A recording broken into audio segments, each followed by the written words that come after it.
thì chắc chắn rồi chú rể sẽ dành cho người vợ mà mình yêu thương suốt cả cuộc đời này một nụ hôn kéo dài 27,7 phút để chứng tỏ tình yêu của mình.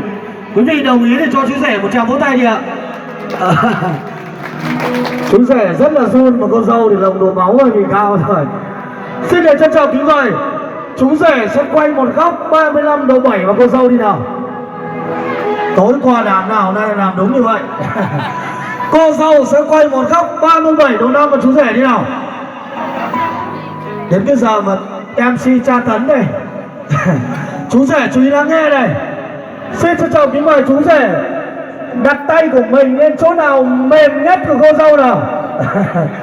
Bờ eo thon thả chú rể ơi. Không được nghĩ xấu nhá. Hai tay vào hai bờ eo đi ạ.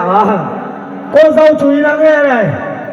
Cô dâu đặt tay của mình lên chỗ nào cứng nhất của chú rể nào. Chắc chắn là bờ vai rồi đúng không quý vị?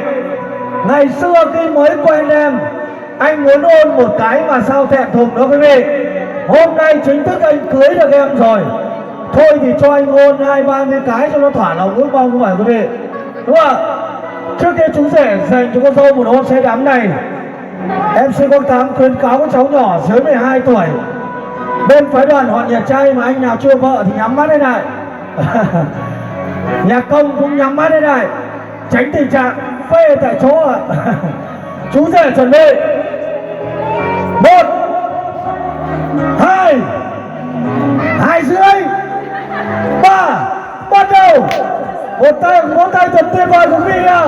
Qua đêm dài ôi chiếc hôn nồng giữa hơi thở đến bên ngày ngỡ đắm say vị ngọt đôi môi cho dù mai vẫn đổi sao rời trái tim này cũng chỉ một lời dù phải chung chậm luôn môi nhìn kia.